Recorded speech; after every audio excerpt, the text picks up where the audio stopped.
आज की इस वीडियो में हम इमाम हुसैन अली सलाम और उल्लू का वाकया सुनाएंगे।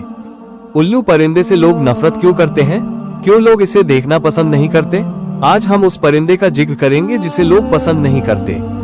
कोई इस परिंदा को घर में परेशानी लाने वाला परिंदा कहते हैं और कोई इसे मनहूस कहते हैं, और साथ में हम आपको ये भी बताएंगे कि यह परिंदा हमेशा वीरानों में ही क्यों रहता है और हमेशा उदास ही क्यों रहता है। नाजरीन, उल्लू को तो आपने अपनी जिंदगी में कभी ना कभी तो जरूर देखा होगा, और आपने ये भी सुना होगा कि लोग इस परिंदे को घर में परेशानी लाने वाला परिंदा कहते हैं। और यह हमेशा वीरानों में ही रहना पसंद क्यों करता है? सोचने की बात है, और आपने भी यह जरूर सोचा होगा। आए इस उल्लू की कहानी सुनते हैं जो रातों को रोता है और दिन को चुपचाप हो जाता है। आखिर इसके पीछे कहानी क्या है? नाजरीन, रिवायत में आता है कि एक मर्तबा एक शख्स हजरत इमाम जाफिर सादिक रदी अल्लाह ताला अन्हु की खिदमत में हाजिर हुआ और अर्ज करने लगा कि इमाम जाफिर सादिक, आप मुझे बताएं कि यह जो उल्लू नाम का परिंदा है ये हमेशा वीरानों में ही रहना क्यों पसंद करता है, और यह परिंदा हमेशा उदास उदास ही क्यों रहता है। इस पे हजरत इमाम जाफिर सादिक ने फरमाया, ए शख्स, जैसे तू आज इस परिंदे को देख रहा है, ये परिंदा हमेशा से ऐसा नहीं था। यह उल्लू पहले वीरान जगह पर नहीं रहता था और न ही यह उदास रहता था। दरअसल इसके साथ एक वाकया पेश आया है। उस दिन से ही यह परिंदा उदास रहने लगा है। ये सुनकर वो शख्स कहने लगा, ए हजरत, मुझे बताएं कि इस परिंदे के साथ क्या हुआ था। तो इस पर हजरत इमाम जाफिर सादिक रज अल्लाह ताला अन्हु ने फरमाया, ए शख्स, ये परिंदा हजरत मोहम्मद सल्लल्लाहु अलैहि वसल्लम की आल से मोहब्बत करने वाला परिंदा है। ये पहले वीरान जगह पर नहीं रहता था, मगर जब से करबला का वाकया हुआ है तब से ही यह परिंदा वीरान जगह पर रहने लगा है।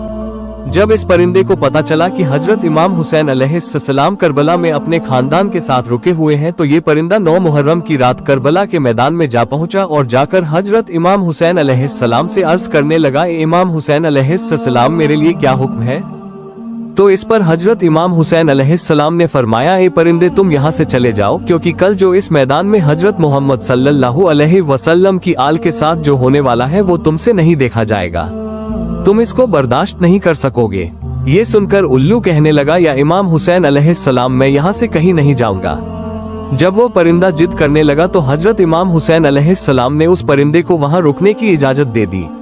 उसके बाद इस परिंदे ने करबला में जो वाकया हुआ वो अपनी आंखों से देखा। जब यजीद ने हजरत इमाम हुसैन और उनके साथियों पर जुल्म ढाए तो इस उल्लू ने अपनी आंखों से देखे जब हजरत इमाम हुसैन अलैहिस्सलाम को शहीद कर दिया गया। यह मंजर उल्लू ने अपनी आंखों से देखा। इमाम हुसैन अलैहिस्सलाम के बदन को पमाल होते इस उल्लू ने अपनी आंखों से देखा। उस दिन के बाद इस उल्लू के दिल में इंसानों के लिए नफरत बैठ गई और इंसानों से इस परिंदे का भरोसा उठ गया। तब से यह परिंदा ऐसी वीरान जगह पर रहने लगा जहां पर इंसान की परछाई भी इस तक ना पड़ सके। जब इमाम हुसैन अलैहिस्सलाम को करबला में शहीद कर दिया गया तब उल्लू ने ये सोच लिया कि अब वो कभी भी आबादी में नहीं रहेगा, अब वो हमेशा वीरानों में ही रहेगा। इसलिए ही उल्लू रातों को गमगीन रहता है। यह उल्लू हजरत मोहम्मद सल्लल्लाहु अलैहि वसल्लम की आल से मोहब्बत करने वाला परिंदा है, मगर लोग इस परिंदे को मनहूस समझते हैं। अगर यह परिंदा घर के आसपास कहीं पर बोल देता है तो लोग ये समझ बैठते हैं कि घर पर कोई आफत आने वाली है, कोई मुसीबत आने वाली है। कुछ लोग तो उल्लू के बोलने पर अपना घर बाहर ही छोड़ जाते हैं। नाजरीन, उल्लू को मनहूस कहना यह एक जहलाना सोच है, और यह परिंदा तो बेचारा कभी कभी ही बोलता है। इसके बोलने से कुछ नहीं होता और इसके बोलने से आपके ऊपर कोई परेशानियां नहीं आने वाली है। हम आपको उल्लू के बारे में कुछ और भी हकायक बताते हैं जिससे सुनकर आपको हैरान होगी। दुनिया में कोई 250 किस्म के उल्लू पाए जाते हैं, मगर इनकी पूरी कौम को 2 खास कबीलों में बांटी गई है। एक बान उल्लू और दूसरा आम उल्लू। नाजरीन, याद रहे कि चूहे, कीड़े मकोड़े, मक्खियां वगैरह इंसानों के दुश्मन होते हैं। ये कीड़े मकोड़े इंसानों की फपेन तबाह कर जाते हैं, मगर उल्लू इनको खाकर आपका अनाज बचाता है और लोगों की माली मदद भी करता है। इससे लोगों का करोड़ों का नुकसान होने से बच जाता है। इसलिए उल्लू इंसानों का दोस्त कहलाता है। आमतौर पर उल्लू की उम्र 12 साल पाई जाती है, और आपको ये भी बताते चले कि उल्लू अपना घोंसला पेड़ों की खोह में बनाता है। इसके अलावा ये परिंदा वीरान जगहों पर भी अपना घोंसला बनाता है। नाजरीन, एक बात और भी आपको बताते चले कि दीगर बातों के अलावा इंसान को मुखातिब करते हुए लोग ये बात भी कहते हैं कि उल्लू की तरह दीदे दिखा रहे हो, उल्लू का पठा ना हो, तो इस तरह की बातें कहते हैं। हालांकि उल्लू तो अपनी आंखों को गुवाने से ही मंजूर होता है, पर दूसरे परिंदों की निस्बत बहुत हल्के और मुलायम होते हैं। इसकी वजह से जब यह उड़ता है तो इसके परों से आवाज नहीं होती। नाजरीन, याद रहे कि मुख्तलिफ मुल्कों में उल्लू के बारे में अलग अलग अकीदे पाए जाते हैं। जैसे बर्तानिया में उल्लू के बोलने की आवाज या रोने से मनहूस समझा जाता है। जनूबी अफ्रीका में उल्लू की आवाज को मौत की अलामत समझा जाता है। कनाडा में 3 दिन लगातार उल्लू के बोलने से किसी के मरने की अलामत समझी जाती है।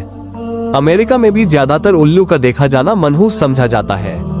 चीन में उल्लू के बोलने पर पड़ोसी की मौत समझी जाती है और ईरान में उल्लू की अच्छी आवाज को खुशी की अलामत समझा जाता है और रोने वाली आवाज को बुरी खबर समझा जाता है। तुर्की में भी ज्यादातर उल्लू को मनहूस ही समझा जाता है, मगर सफेद उल्लू को सही माना जाता है। हिंदुस्तान में उल्लू का घरों में बैठकर बोलना अच्छा शगुन नहीं माना जाता, मगर दिवाली में घर में सत्यायाबी लाने के लिए, खुशहाली लाने के लिए उल्लू की बलि चढ़ाई जाती है। तो नाजरीन, अगर कोई मनहूस होता है तो वो जुल्म करने वाला होता है। और यह बेचारा परिंदा किस पर जुल्म करता है?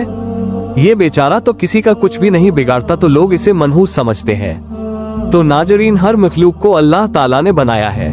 इस वीडियो को आगे भी जरूर शेयर कीजिए। हमारी वीडियो आपको अच्छी लगी हो तो ऐसी मजीद वीडियो देखने के लिए हमारे चैनल हैदर एडिट्स को सब्सक्राइब करके जाएं। शुक्रिया।